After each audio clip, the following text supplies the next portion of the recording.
Listen to me. If there was a wise man who would ever think of this, they would say in order to be superior to the man, you've got to be the man. For I am the man himself.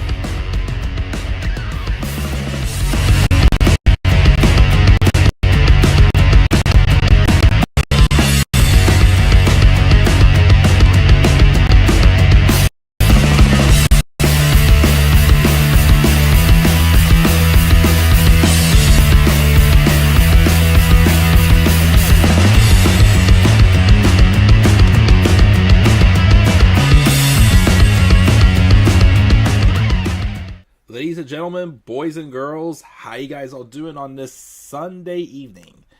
This is the Club of the Man 1993, and funny enough, last week when I did my Clash in Paris review, I said I was probably going to take the week off from lives and count that as my live stream, but instead, I found myself doing both Raw and SmackDown both live this week.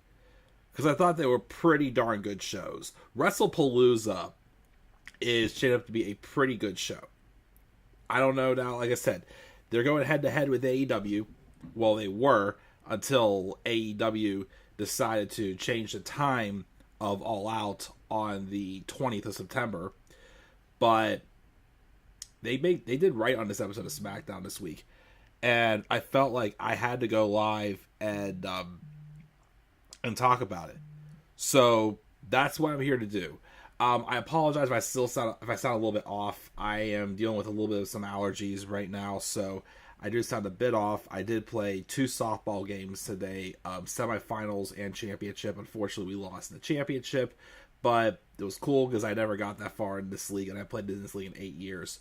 So yeah, I'm a little tired, and again, a little stuffed up a little bit. But I'm here tonight, and I do want to give you guys a good review of SmackDown. Because quite frankly, despite a couple little, filler notes, I'm sorry, that women's U.S. title match, nobody cared.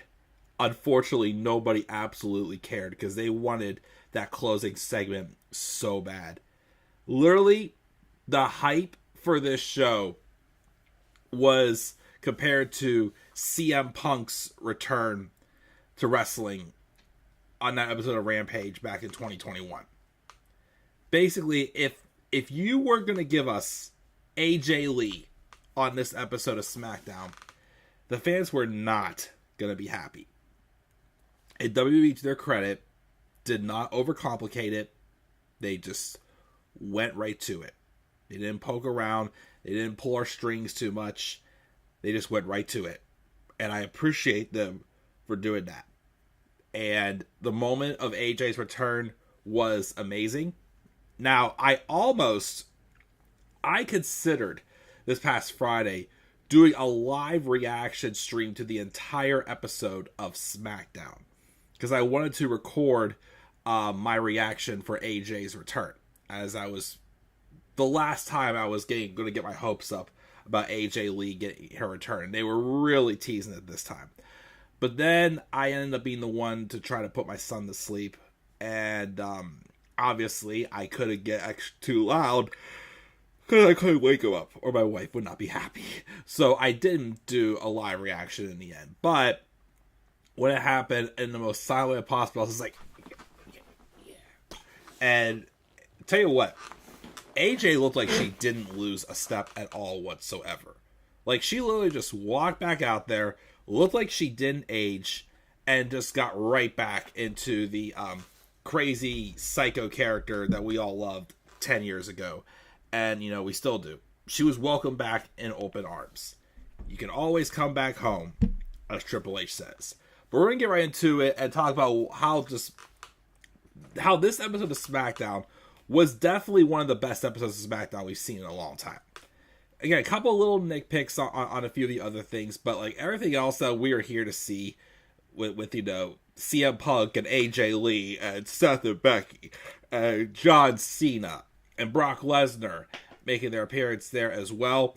The stuff that we paid for to see this show well, the fans who paid tickets to see the show in Chicago, I think got their money's worth. And this show, if like some of like the middle stuff would have been a little bit better, I would have probably given the show an A+. But, you know, it didn't quite get an A+. But I got an A. It was an A show because it's a show that I'm always going to remember. And a lot of great stuff happened. Like I said, the card is shaping up really good for Wrestlepalooza. Again, I was a little worried, you know, but I think it's looking great. I really think there's a chance that Wrestlepalooza could outdo both WrestleMania and SummerSlam. I don't want to get my hopes up, but it feels like that they're starting to get things back on track a wee bit. Again, I'm still very, very happy with how they handled this AJ Lee situation. But we're going to get all into it and talk about it right here, right now. And we got Tyler in our live chat. He said, "What's up? It happened. AJ Lee is back. Can we someone else in the main women's title scene? Charlotte and Alexa are here to put them in it." Right now, they're going to be in the tag team division. But yeah, they're still sticking with Jade, Cargill, and Nia Jax. Although, we are getting the women's title match between Tiffany and Jade next week on SmackDown and not at Wrestlepalooza. That kind of surprised me. I was very surprised they didn't do that match at Wrestlepalooza. It was on my predicted match card that I posted a couple of days ago. And so far, it already has more views than Clash in Paris did. So make sure to give those match cards some love, of course, and any of my content some love. If you want something different, just watch my video game Let's Plays or other things I do on the channel as well as always. But of course, as always, the main core is wrestling. And again, we're going to get right into it right here, right now. And actually, I probably, should have moved the SmackDown logo over here. I feel like it's more fitting right here than over underneath AJ. Because it's usually supposed to go underneath me. But, you know, anyways. But thank you as always for joining me, Tyler. Anybody else jumps into the live chat. Make sure you guys leave your thoughts and comments as well. And we're going to get right into it and talk about this episode of SmackDown, which again took place at the Allstate Arena in Chicago, Illinois. This was John Cena's last SmackDown appearance. That's right. The rest of his appearances are pay-per-views and a couple appearances on Raw. That's all we have left. 6 appearances left? 4 pay-per-views and 2 Raws. I think that's all we have left for John Cena. Crazy. This retirement tour is about to come to an end. And quite frankly, again, if I understand now why you would keep him as a face the rest of this run. He's making one-offs. His matches are going to have a lot of build to them. So if they really wanted to get a portion as a nostalgia part, this is the time to do it. And if they did what they did on SmackDown this week with him and Sami Zayn, I'm for that. John Cena came out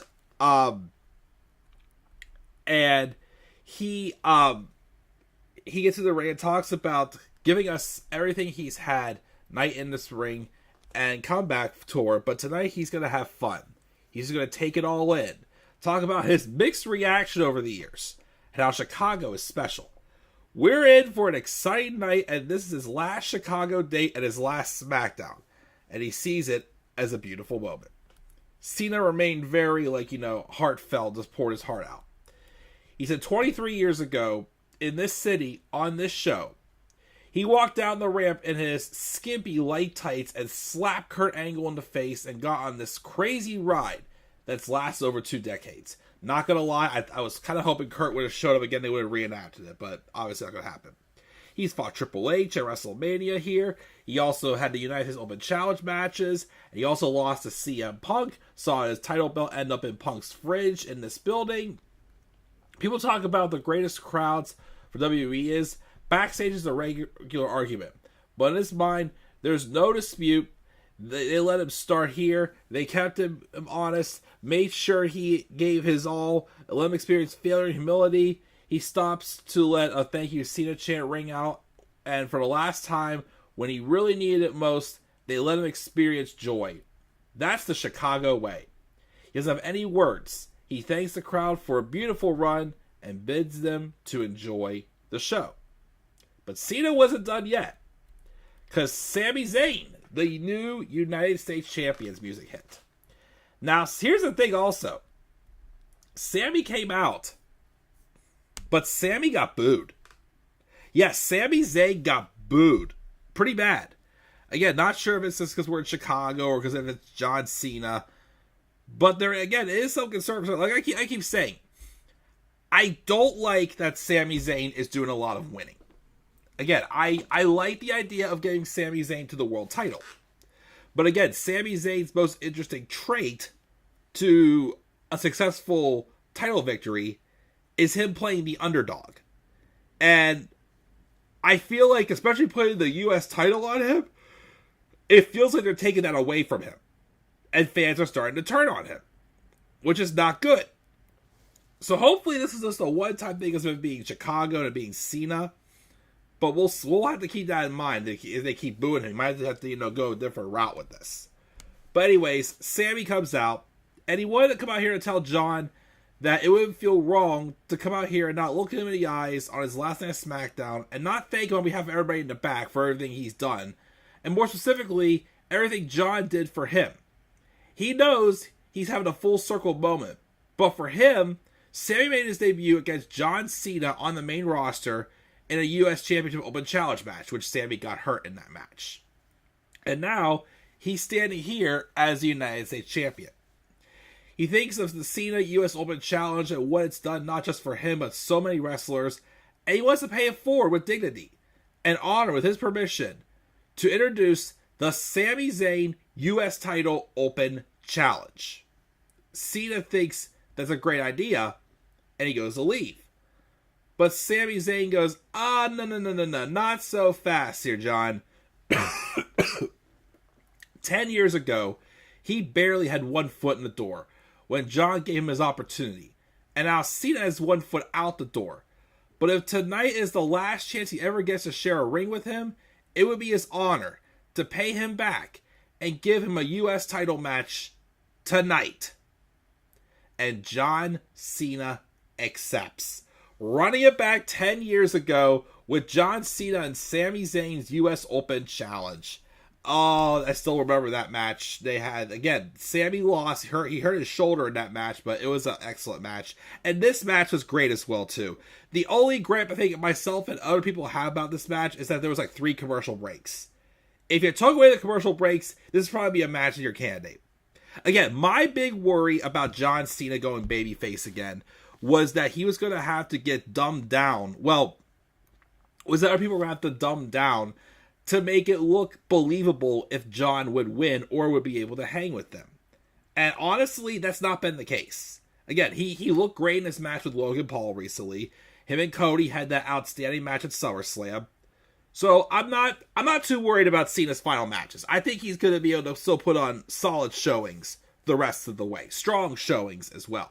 And him and Sami, again, had a great match. I just again wish there was no commercials. But, of course, you knew the match wasn't going to end with a clean finish. Because when both men were down, here comes Brock Lesnar, who comes out.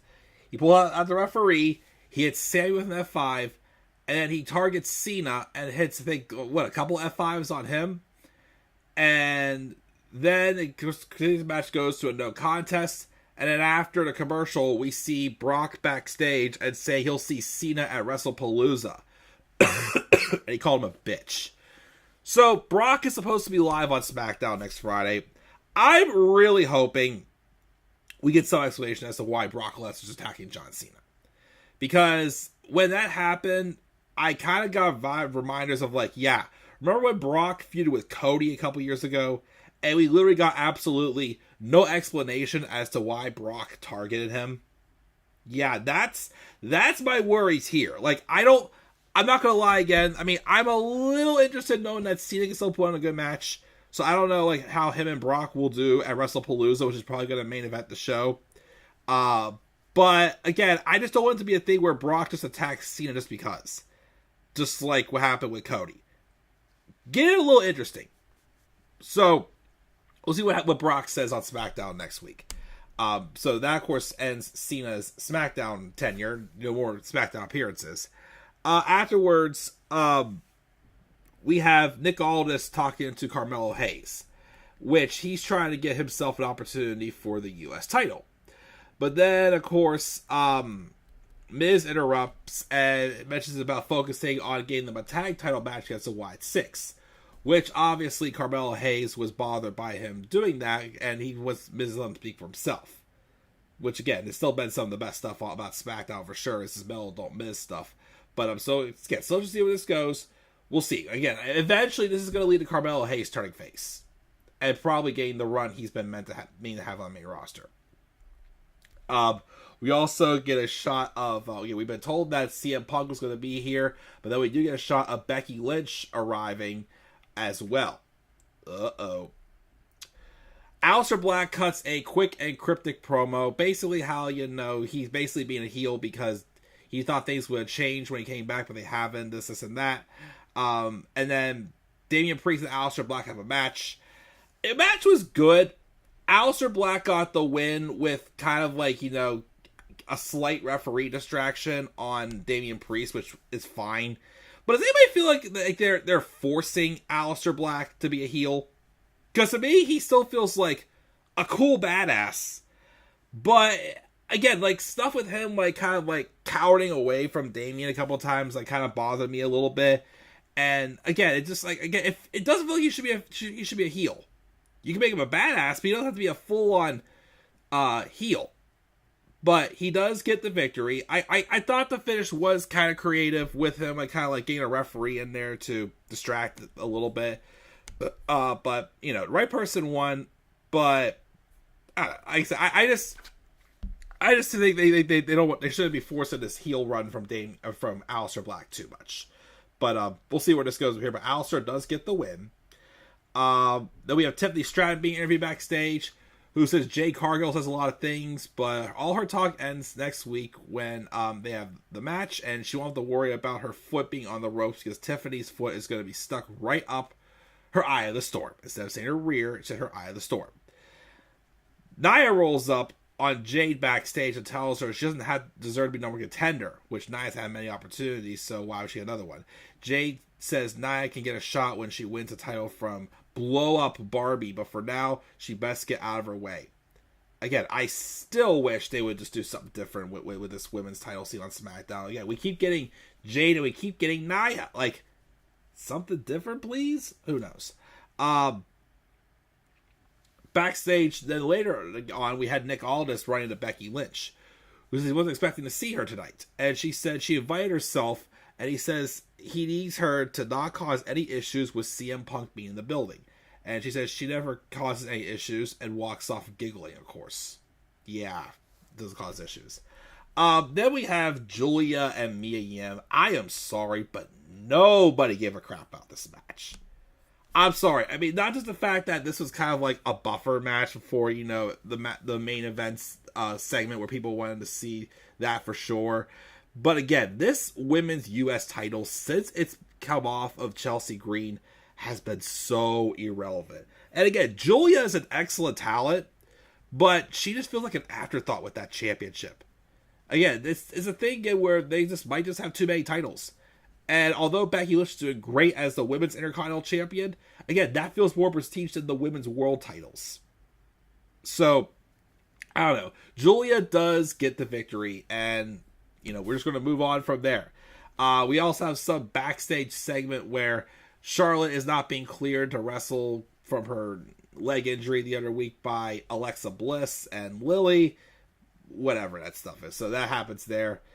And then we finally get to the moment everybody's been waiting for. So, Seth Rollins came out, but he stayed up in the stands. And he says, tonight, the legend, your hero, CM Punk, dies. And then he introduces Becky Lynch, who comes out and gets in the ring. But again, Seth stayed in the crowd for some reason. You hear AJ Lee chants. And Becky gets upset about that, reminds us that she's the greatest female wrestler of all time. And it's not just her saying that, as she keeps saying the phrases, blah, blah, blah, all these other people says and whatnot. She also disses on all the Chicago teams, except for the Bears. She didn't diss on the Bears. It would be good because her husband is a Bears fan.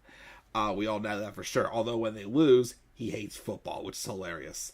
CM Punk, of course, does come out. And he gets in the ring, and he says, this isn't about Becky. It's about her coward of a husband hiding in a box right now. And Becky says it's actually about her. She's surprised Punk showed his face. Isn't he embarrassed? Punk says he has nothing to be embarrassed about until her coward husband hiding behind Paul Heyman, behind his goons, and now he's hiding behind his wife, which is very, very true. He says he's going to give her the chance because he has nothing to do with her. She asks how his face and his pride are doing and blows him a kiss. AJ Lee chants go up, and she tells them to shut up. But Punk tells her if it bothers her so much, she shouldn't have stuck her nose in his business. We're in Chicago. You don't think he has any friends and sisters and can snap his finger and have one of them just jump the rails and beat her up? You think Bayley or Rhea Ripley wouldn't come help him if he asked? She slaps him again and does that whole thing with her head against his chest and all this goofy stuff again as she was doing on Raw and whatnot. And Seth, of course, still in the crowd again, is hiding like a coward. But then, finally, Punk just exits the ring and walks around before standing up by the ramp. And Becky calls him an embarrassment to Chicago. And he gets to the base of the ramp and he says he wanted to avoid this because everybody knows he never put his hands on a lady. But thankfully, he has somebody who will. And I remember I sat there and it felt like the longest 5 seconds of my life because I'm like thinking, please be AJ. And I'm thinking, please don't be somebody else. Because if it's somebody else's music, they're going to get booed out of this building. But we're good because we heard Let's Light It Up.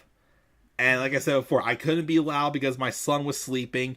So I literally just jumped up, went like all the excitement. And sure enough, yes, it was. Again, AJ Lee came out, and like I said, she looks like she hasn't aged. She literally, it felt like she literally just never left and was right back into the character.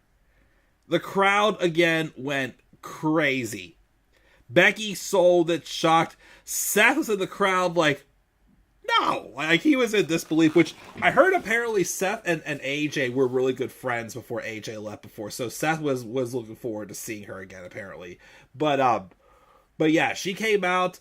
Punk stood there with like the proudest smile on his face, and that's the funny thing is again, since CM Punk's come back, he's spent a lot of time with other talent, like, doing what he has to do to, be the draw. But he also is like, you can tell he's there for others as well. And the happiness he had on his face for seeing AJ come out was incredible. And then she does get in the ring with Becky. They have a little bit of a brawl. I was hoping to see the Black Widow submission, but that didn't happen. But, like I said, it looked like she never lost a step and got back into the character. And yeah, AJ Lee is back. Apparently she signed a multi-year deal, so this is not going to be a one-off. She's probably going to work like a similar schedule to what Punk works, which that's totally fine. But yeah, it would be great to see AJ Lee have a lot of dream matches while she's here. And the first one she's going to have is this mixed tag with Becky and Seth. She'll tag with her husband, CM Punk. Which, again, I think should be an awesome match. I am kind of hoping they add a stipulation to it. Like, make it like a no holds barred, or I think I predicted a tornado tag match, or even falls count anywhere, or a street fight or something.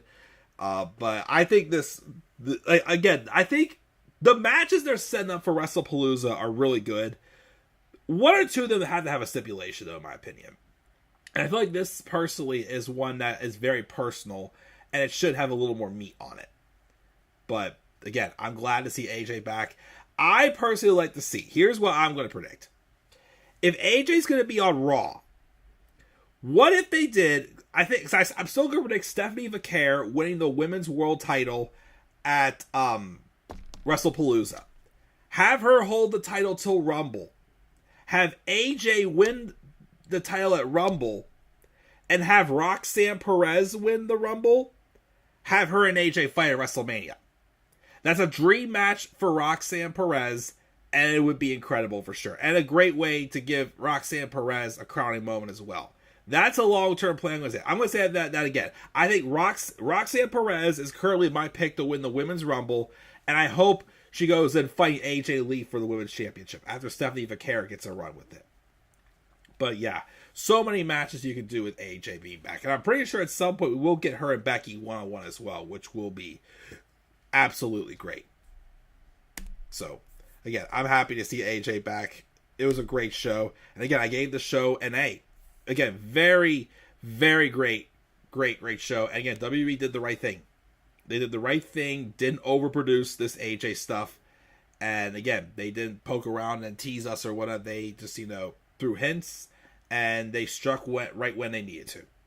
So props to you, Triple H. Again, I know I've been a little iffy about your bookings since SummerSlam.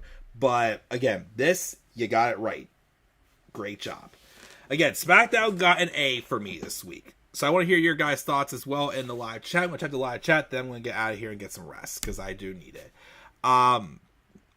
Becky and Seth faces were the best part about AJ Lee returning. Yes, Seth and again, Seth Rollins and CM Punk do not like each other. But they're able to put those aside and do some great business. This is definitely some of the best stuff. Take some notes, AEW. How many belts does Sasha need in AEW? It's getting overkill at this point, like the Judgment Day on Raw. Yeah, who knows? And they had her lose her first opportunity with the women's world title, so who knows? Jade is not ready. For sure, she's not. Tiffany is awful on the mic. Unfortunately, despite being popular, yes, she still is not good on the mic as well. Blame Naomi for this. Can't hate her for being pregnant or whatnot. What is the point of the women's mid-card titles? Not really. It's too much. I was glad it was not Rhea or Bayley. Yes, again, like I said, anyone else music would have hit, they would have been booed out of the building. Again, this had the same feel as the episode of Rampage, where basically the crowd was going to riot if CM Punk didn't show up. Could you imagine the riots if Ronda... Oh, gosh! Ronda Rousey would come out. Oh, she would get booed out of the building. You know what I also worried about too? Because of her recent feud with her, I was also afraid they were going to give us Nikki Bella. I actually thought that it's like, oh gosh, what if they did Nikki Bella? But then also I read something kind of like, okay, if it doesn't happen tonight, don't get too upset. Yeah, I read some rumor about them at first maybe picking like a Rhea or a Bayley, or probably Rhea. And then this is when Asuka goes full on heel, because she's teasing going heel right now with whatever she's doing with Io on Raw. And attacking Rhea, and AJ replaces Rhea. That I could have forgiven when it happened, but I think happening the way it did in Chicago was the right way to do it for sure. Yeah, Tyler said, oh god, no, Ronda, no one wants her again. Yeah, nobody wants Horseface, as Tyler called her for the longest time. But I'm going to cut it here, guys. Again, I wanted to go live and talk about this show because of how great it was, and it really was great. Again, I'm happy to see AJ back. Again, the Wrestlepalooza show, that would be a really good card. Maybe I'll take a break with the live shows this week. I don't know. We'll see. Like I said, these shows were just really good this week. A lot of good talking points, so I had to go live. And, yeah, everything's great. So I want to check out here, guys. Thank you again for joining me live. I gave SmackDown an A. What are your guys' thoughts on this week's episode of SmackDown and the return of AJ Lee and the official announcement of John Cena versus Brock Lesnar, which will most likely be the main event of Wrestlepalooza? Leave your guys' thoughts down in the comments section below. Slap a like on the video and subscribe or contact my channel. Follow me on Twitter as well, the Club of the Man 1990. Sorry, the Club of the Man 93 on TikTok, and follow me on TikTok and Instagram at the Club of the Man 1993. Again, because I made my words jumbled. Twitter is the Club of the Man 93. TikTok and Instagram is Club of the Man 1993. And until then, guys, I'm checking out. I'll catch you guys all later. Have a great rest of your night, and do not forget, in order to be superior to the man, you've got to be the man. And for I am the man himself. And that is not just an opinion, my friends. That is a fact of life. Yeah!